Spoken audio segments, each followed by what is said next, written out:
Brazil is being sequestered, and a global organized crime movement is working hard to make it appear that the problem lies with the population, including creating a fake war and paying the media to manipulate public opinion, especially on an international scale. Make sure you do your own research before believing everything you hear. The Brazilian Supreme Court Minister, Alexander de Moraes, started a dictatorship and is forcing the population to accept Lula da Silva as president.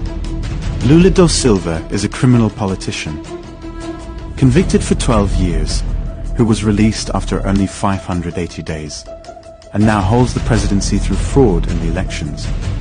Electronic voting machines were manipulated, resulting in 4 to 5 days of peaceful protest against corruption, the biggest demonstration in human history. In the wake of Lula's official ceremony on December 12, 2022, Alexander de Moraes declared war on the population. In fact, the dictator minister aligned with organized crime has ordered the arrest of all indigenous people criticizing his abuse of power.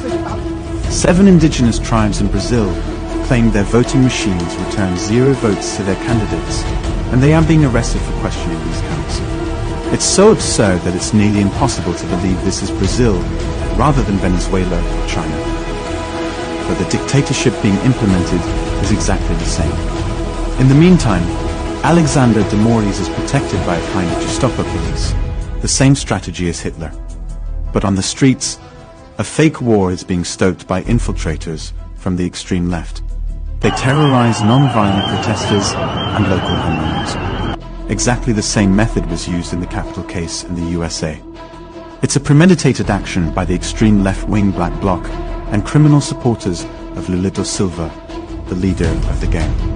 Extreme left-wing terrorists burn cars and intimidate people who criticize or film their actions. They carry tools and gasoline inside their bags and wear masks to hide their faces. There is no doubt that these are not Brazilian patriots fighting corruption. Their 4 to 5 day protest was peaceful, without violence, without crimes, and there wasn't a drop of rubbish on the ground. This was a very badly organized attempt to manipulate public opinion by the extreme left. They'll have to create another theatre scene because this one didn't work. They are trying to paint those fighting against criminal politicians as violent and criminal, just like Hitler did in the past.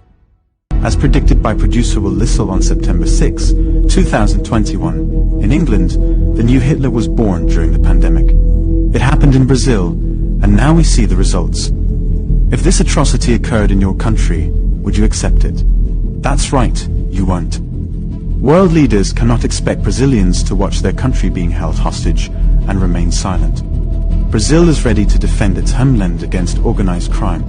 A real battle is currently taking place. It is the first time in the history of humanity that a country has been able to continue a campaign against corruption and organized crime for 4 to 5 consecutive days. Brazilians are changing the course of history worldwide.